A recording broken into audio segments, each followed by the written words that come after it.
It's finally time.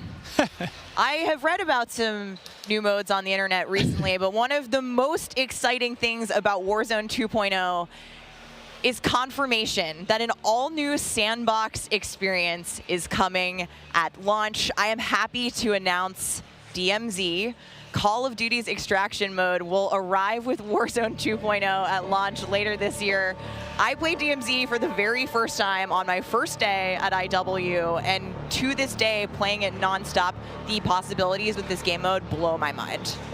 So DMZ, I can also confirm that DMZ is real. But we're not going to go into depth on it today because we do have to keep some stuff in reserve. What I can tell you, though, is we've created a rich sandbox where you can define your own win condition. You infiltrate Al Mazrah, you accomplish your goals, and then you decide to extract when the time is right. It is played across the whole map, and the AI is occupying large sections of the map, and they are lethal opponents, and they do command your respect. You have to watch out for them. You have to work with your team. They patrol areas, they occupy strongholds, and they'll reinforce based on players' actions. And then on top of all this, you can choose which mission you want to accomplish, or you can chase after a variety of activities in the world. And you can play this differently depending on your playstyle. You can go loud, like I always do. You can go quiet, or you can hunt other players or avoid them entirely. Or you could just decide, hey, I'm going to explore the secrets of Al Mazrah and see what's there. Loot up, exfil, it's totally up to player choice there.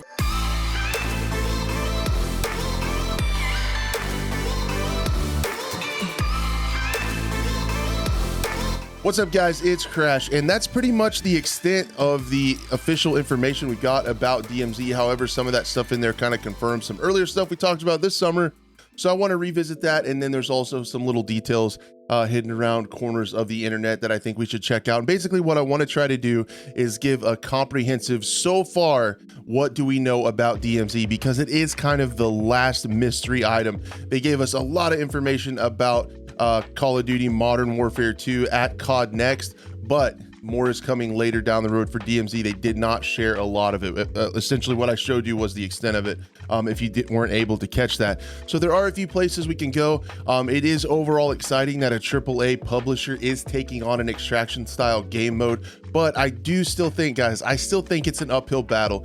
If we take a look at the most famous one of these, of course, is Escape from Tarkov, and that game still loses players as the wipe goes on, and it still gets boring for a lot of players several months into the wipe, even with all the content that there is now. There's still a long way to go for Tarkov. I know they're going to put all the maps together into one, and in-game traders and main storyline quests and Tarkov Arena and all that stuff. So it's going to be interesting to see how that plays out. But basically what I'm trying to say is DMZ needs to have a lot of content, it needs to have a lot of progression, and it needs to have a lot of ways to add to the replayability of this game mode. So I think it's easiest to start with some information we can find over on the Washington Post. Patrick Kelly did an interview with them shortly after Call of Duty Next, or sometime in there. It was published shortly after, and he alluded to the max number of players, said such as the sandbox DMZ mode for up to 100 players. So that's the first time we've got the information about 100 players, which is quite a lot of players, in my opinion, on the Al Mazrah map. If you also put strongholds with AI and other AI sprinkled in around the map,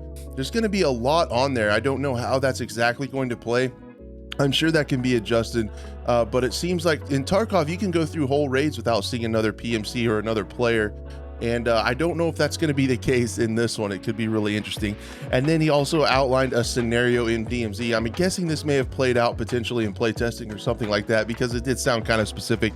He said there could be your squad could down a sniper from a tower, corner him when he's in his DBNO state, and say, okay, we'll revive you, but you're on our team now, he said. And now you've picked up a new teammate and we're off doing different things. So proximity chat, of course, we learned in COD Next is going to be in Warzone 2.0 and DMZ. So that was added to Tarkov in the 12-12 wipe and really changed the game. I don't know how the general Call of Duty community is going to handle proximity chat. It'll be interesting. It definitely needs to have a hotkey to turn it off and potentially a cooldown.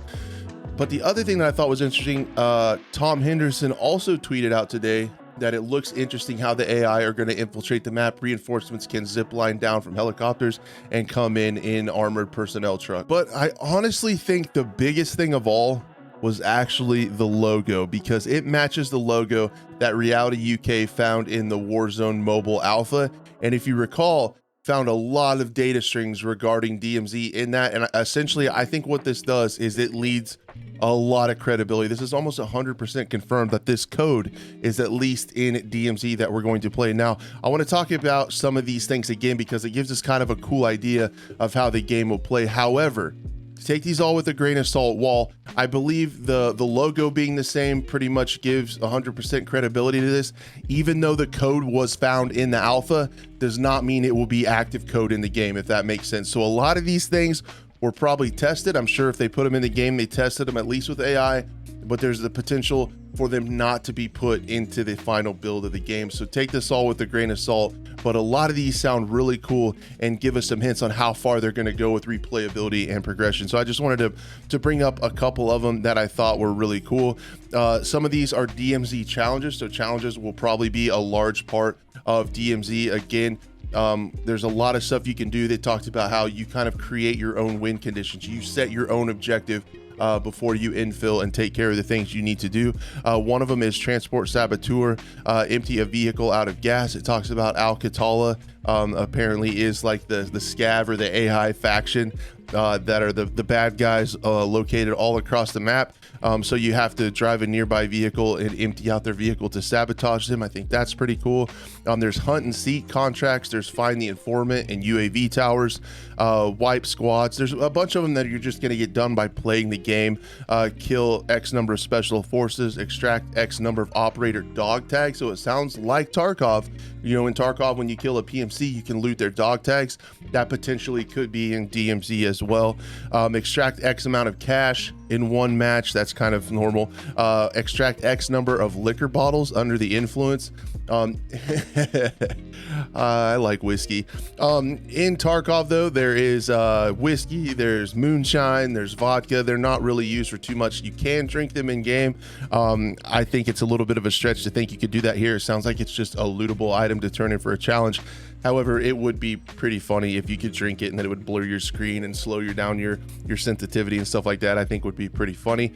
Sounds like there's riot shield grunts, anti-air, capture X number of SAM sites. So it sounds like there's sites on there that are like objective based, like conquest or domination, where you can actually capture them, and those are definitely challenges that are located throughout here. Kill with an assault rifle, SMG, all that stuff. There is one on here that says extract with X number enemy grunt weapons. So it does sound like you can loot weapons off of down opponents. So I think that's cool. The grunts will have different weapons. It'll be interesting to see what kind of attachment they have, if they're all stock, or what kind of stuff you can find. That's one of the cool things about like an extraction and looter survival type mode, is it's kind of exciting to take out an AI or take out another player and then go see what they have. That's part of the fun. It's like a surprise mechanic, in the words of EA. It's pretty cool. Kill a boss and extract with their weapon case. So it sounds like there will be bosses. It sounds like there's going to be different levels of AI, and they could have good loot on them. We'll have to check out different vehicle types in one match. Extract with a full backpack. And then there's some really weird ones down here at the bottom. And the notes that Reality gave were that these could be an Easter egg or for testing. One of the challenges to the moon. To solve world hunger, we need you to fly a rocket to the moon and bring back as much cheese as you can. So apparently you can go to space in DMZ. You heard it here first, guys. You can see the headlines now. Corporate espionage cereal companies have been slowly shrinking the sizes of cereal boxes over the last decade. We need you to put a stop to this. I appreciate that. Doing the Lord's work. We need bigger cereal boxes out here. So there's just some weird ones that could potentially be Easter eggs or silly stuff that didn't actually make it to the game. I have no idea. The bottom ones talks about the savior is the challenge, and the enemy is holding an important hostage with their base. You must find a way to enter their base and rescue the hostage. So it sounds like so far there's quite a wide variety of challenges to take on. There could be hostages to go rescue. You could have to rescue, you could have to go to SAM sites and take those over, all with AI and stuff like that going on all around you. Those are some of the challenges. In the missions, there's a lot of stuff. Extract safely, transport to the HLZ, which is the helicopter landing zone. So apparently that's what the extracts are going to be called. They're going to be like helipads where the helicopter comes in. We don't know if it's going to be a time thing or if there's a flare where you call them in, or how that's actually going to work. That'll be interesting to see. Hopefully we find out soon. It talks about transporting the hostage to the HLZ. So there's a bunch of different types of things to do again. And then there's stuff about finding loot, secure a patrol boat, excuse me, that wasn't it, locate a hard drive, plant and defuse an explosive. So it looks like you can do some things where you go take out targets with explosives. Sounds pretty cool. Enter a marked area, acquire a Geiger counter from a cache. So we did find out that there are caches and kind of contextual logical looting. Like loot is where you would kind of expect it, on shelves, in bathroom medicine cabinets, and there are hidden caches. And then it refers to the To the Moon challenge again, where you have to gather scrap, salvage fuel, learn rocket science, and build a rocket to go get the cheese off the moon. Again, I have a hard time believing this will come in. Could be an in-game event, could be an Easter egg, something that we definitely need to keep our eye out, because that would be pretty funny to see. And then it talks about a little bit about items. Again, there's night vision goggles, there's intel, like missions, like it sounds like a folder of intelligence from Tarkov or something like that.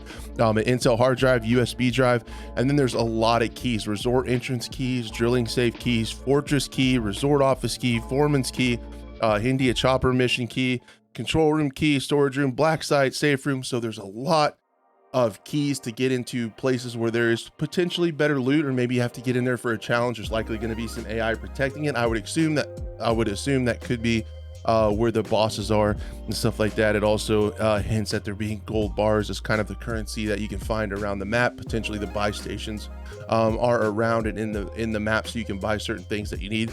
Maybe you could buy keys and stuff like that. The buy stations could be like the in-game traders that Tarkov is working on getting implemented. So I thought that was pretty interesting. But anyway, guys, that was all the stuff that a lot of the main stuff that I saw that came out of the Warzone mobile alpha. And I just feel like the logo showing up on the screen got me excited, because it just gave a lot of validity to these codes, to this line of code that was found in the game, because I mean, it's the same thing. So that stuff was in the alpha of a mobile game. I'm not 100% sure how that even works out, but I just kind of wanted to, before we find out in the next couple months exactly how DMZ was going to play, I just kind of wanted to make a video to try to bring it all together and everything we know so far. If you made it this far in the video, I appreciate it so much. Consider subscribing if you enjoy this type of content. Thank you guys so much for watching, and we'll see you later on.